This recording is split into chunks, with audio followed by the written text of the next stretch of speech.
pressure was high as hell. I think he said it was 120 or 180 of that sort. And he said, "Why are you still here? You should be dead." So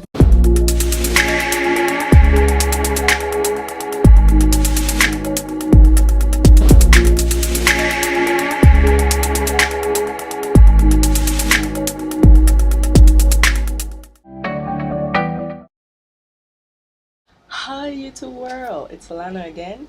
Welcome to another segment of Healing Culture. Haha. So I got it right this time. Welcome. As you've seen from the previews, things are very heavy today. So I am going to be talking about something that it took me a while to start this video. First of all, I did not know that it had taken me this long to start a whole video. It is like, what is wrong with you? So I had to give myself a little pep talk, some affirmation, some strength, boost me up for me to be able to go down this journey that I'm about to take you on. So I'll do this in a series part because this is going to be long and I don't want it to be a very long video. As we know, people's attention span is very short. So we're going to do it, slowly but surely. And also I don't want to give you guys too much of a burden, but also my reason for doing this video is to help women who went through what I've been through and wasn't able to heal from it properly. And the videos that are out there that about what I'm about to do is not very helpful. Honestly, it is not very helpful. They're talking about their experience, but after the experience, what did you do? How did you overcome? This is what a lot of women out there would like to know.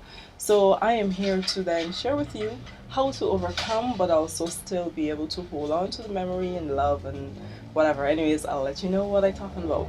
So today I will be talking about my miscarriages and the reason why I gained so much weight and was off the grid for a while from a few of the people who knew me. All they know was they saw me in pics and I got big, and they're like, okay, so what happened? So yeah, this is me telling you what happened now, sharing you a little bit of, yeah, it's gonna be hard, but it is also not as painful as it used to be. And the way that I process their memory is not from pain but from love, from growth, because they helped me to grow a lot. So today I will be telling you about my miscarriages. Yay! So I will tell you how come I even had miscarriages and all that story, but that's like later down, all the way back. So because that is way heavier than what we're about to visit today. So we can kind of start off slowly because a lot of women around me, and from what I've noticed, are going through a lot of miscarriages, and that's one of the reasons why I changed my diet and my eating, because I went into studies about these things and I wanted to be able to help you to understand some of the things that would cause your miscarriage and to be able to give you tips on how you can be able to do it better and make your womb stronger. For women who've been through what I've been through in my life, to be able to make your womb stronger, give you hope, let you know that this is not the end for you. Don't say that you're not gonna have kids, nothing like that, because I used to say that, and then I met this one fella who was like, no, I got you pregnant. And then boom, 3 times back to back. So I'm like, all right, cool.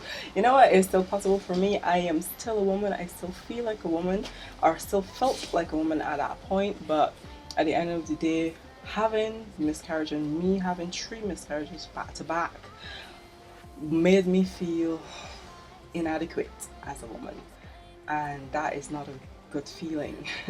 So I had to really sit down and do some self-healing and self-talking to be able to let myself remind myself that you're not inadequate, and you not having the children that you wanted to, it doesn't make you any less of a woman and doesn't make you any less of you.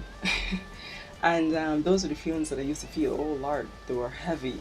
And I overcame, and I love my children immensely. They are every single day, they are part of my life.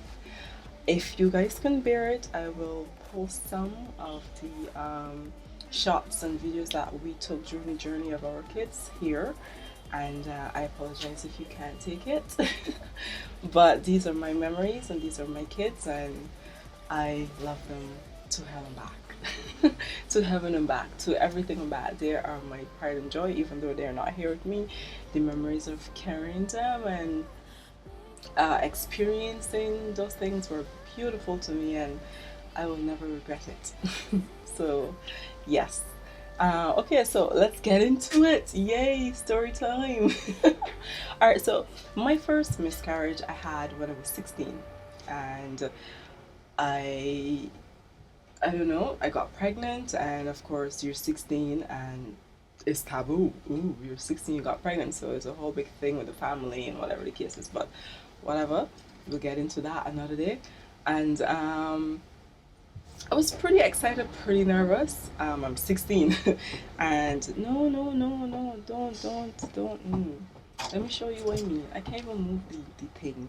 Look, he ran. Look, dogs, they're sweet.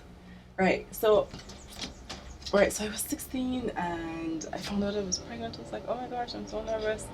And I wonder how my family's gonna take this, and they didn't take it well. My family have a lot of a thing, you should say, my family have a thing with pride. And people finding out and what people are gonna say, and I'm like, oh my gosh, you know what I mean? I got over that. That's really annoying, but we can get into that another day too. And they found out it was a whole big thing, and oh well. So I got pregnant, and I told my family, I told the guy that I was with, and he was nervous, he was excited because they didn't like him. They had their reasons. I found out that reason later, but hey, you know what? It was my journey and I need to experience that myself. So, got pregnant, going through the motions. I don't do morning sickness. So yay for that, but I can't take any scents. I don't like scents. No creams, no oils, no perfumes. Nothing. You have to take it out my house. And one thing about my kids that I love is that when I am pregnant, they don't like junk. These kids ain't having it. So like the milks and the things that I'm talking about now, I can't drink nothing. So during my pregnancy, they was not having all that junk. So I was very grateful for that. And so apart from that, everything went well. We got checked up, and baby was going great. It was a girl. And then one night, the day of that, I started to have a lot of back pains. So I didn't take it as anything. I just left it as is, and I went through the night. I was hungry as hell that night. I was waiting for somebody to cook, and they were taking so long. So I figured it was ear. So I ate something that night and I went to bed. So then I woke up, I don't know, around like 12 or something. And I woke up and I went to the bathroom, but I couldn't stand properly. So I got up and then I felt like gushing water going down my legs. So I thought I wanted to pee, so I went to pee. And I still feeling some drowsy, and then I got up and then I got up out of the toilet from peeing, or what I thought it was pee, and then I got back to the bed. So when I got back to the bed now, I felt really dizzy, so I called the lady that was there with me, and she came in. So when I saw her, when she saw me, she was like, oh my gosh, what is happening? And then I'm like, I don't know, I just feel really weird. And she called my boyfriend at that time, and he came flying up the road. Now he lived in Silver Sands. I was by Queen's Park. It's kind of far actually, and he got there in about 10 minutes. I am so very serious. I do not know how he got there so quickly, but he got there really quickly. And they took me to the hospital. No, well, I told her I don't want to go to the hospital. So he came and we slept. I had a shower and I said, things are gonna go well. So I went to church thinking, things are gonna be great and nothing's gonna happen. This is just me having urine. So when I pressed my tummy, it was really soft. So that was all the water that was leaking out. And we decided after church to go to the hospital. So we went to the hospital. We sat there, we got a checkup and everything, did their thing, push insert stuff, all of those annoying stuff, ladies, that thing that they're pushing you. Who invented that? Like, seriously, that is so annoying. Like, damn, chill out, man, damn. So, did all those extra bits, uncomfortable nonsense, and then he said, well, or she, I can't remember who they were, said that, well, you don't have any liquid in there and the baby is still alive, but you will be having a miscarriage. So I was like, wow. So of course I felt really bad and I cried. I'm 16, losing a kid, and right. So we went upstairs and they called all the family. And actually before that, a few weeks before that, I had met a friend who had been through her miscarriage, and for me, I felt like I wasn't sympathetic. And when I saw her, she was like really small, and I was like, why did you get so small? This is that I know I would have experienced that a few weeks later. So we went upstairs, they called the family, let them know, well, she's having a miscarriage and, you know, all that excess stuff. Anyways, so I was scared because I heard it was a lot of pain. When everybody found out, everybody was all good. They were like, oh my gosh, you're going to go through so much pain. And everybody was talking about their experience. So, you know, that affair with the Caribbean, or just mothers, but Caribbean mothers that I know of, they would sit down and tell you the horrors of the delivery room and how much pain it is. And I'm like, seriously, why? No, but seriously, why do you guys do that? It is scary. Stop that, man. Jeez. Oh.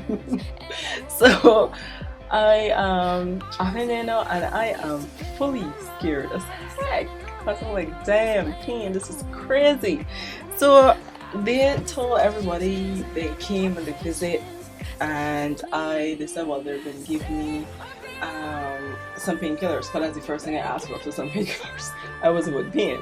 So they said I'll give me some painkillers, but they'll induce me a little later. And I was like, okay, good, because I want to spend some more time with my baby. But secretly, I was just scared, so that was my excuse.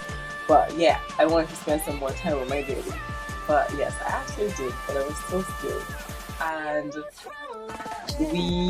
they said, well, a little later. So then they were there, and I asked specifically, that was the one I went to church with. I asked her, what do we do when we're alone? And she said, well, God is here with you, just not with him, and you don't have any food. And I was like, okay. So I just went there, and I give you the stuff now. She said, okay. Huh? Who's ever thought I would want to do the same exact thing? So I went to sleep now, and next thing you know, I woke up with bare pain.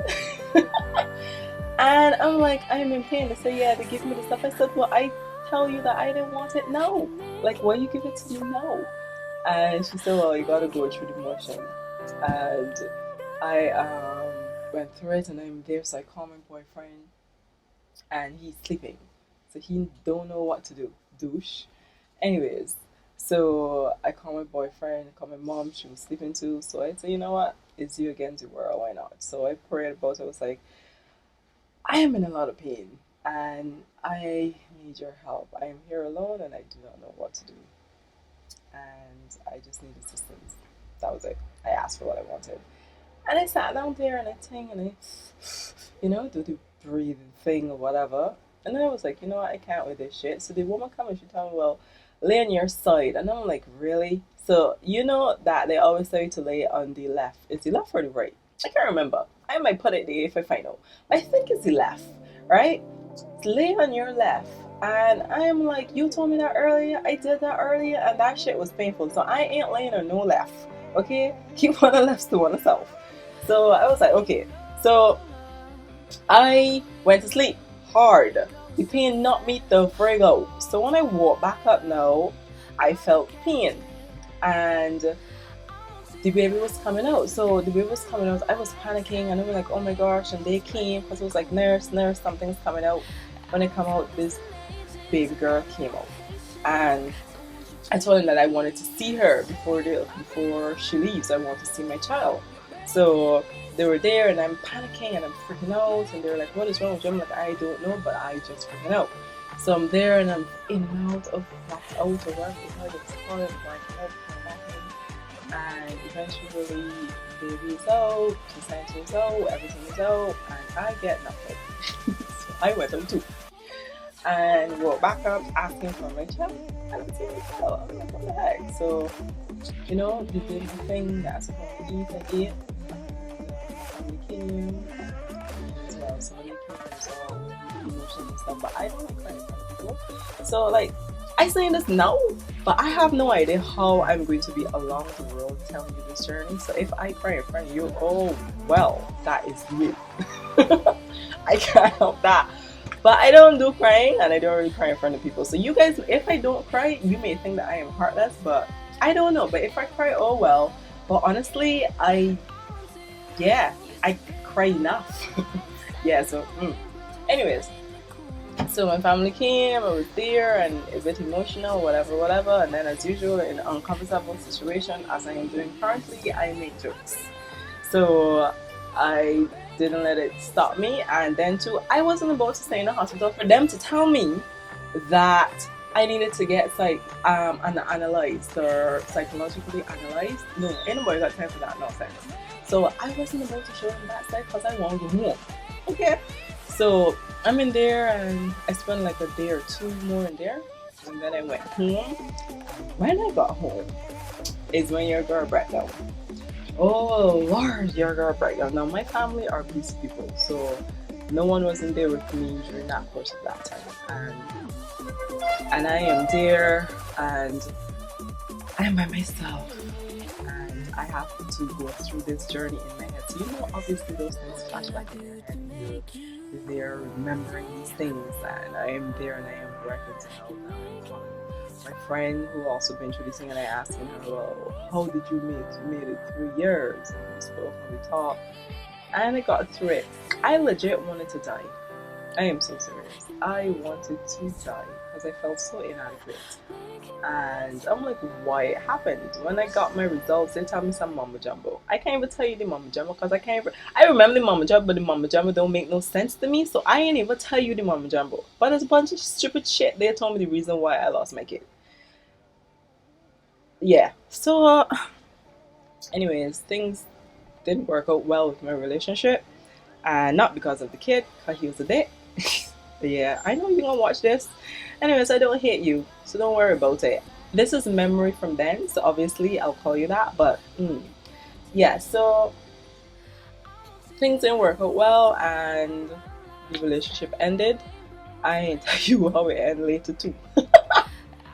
Anyways, and I just went through that motion and left it as is. Anyways, a few months later, I was still bleeding. That happened in September, and I don't know, like till November was still heavily bleeding. 6 weeks, he said that it should have stopped, and I'm like, okay, so this is like 3 weeks now. What's happening? So we went back to the doctor, and these little shits did not take out the remaining of my placenta. Some left in, so I had to go get another clean out. So I'm like, what the hell? So when I went to a doctor, my pressure was high as hell. I think he said it was 120 or 180 of that sort. And he said, why are you still here? You should be dead. So he rushed me straight to the hospital, and we got into surgery, and they cleaned me out, and everything went well. So that was that. So over the years now, during some relationships, I was trying to get pregnant, and nothing happened. So we chalk it up to I can't get pregnant. So this is part 1 of part 4. And I hope that you guys enjoy this and look forward to the other videos. I will conclude all of my grief or whatever at the end of the last video. So each video I'll just tell you about the different stories, then we'll go from there. Hey you, yes you. So thank you so much for watching my video, and I hope that you enjoyed the video, and thank you so much for coming to my page. So I would like for you to subscribe, and I also want you to watch the last video, and I hope that you enjoy everything on my channel. Thank you.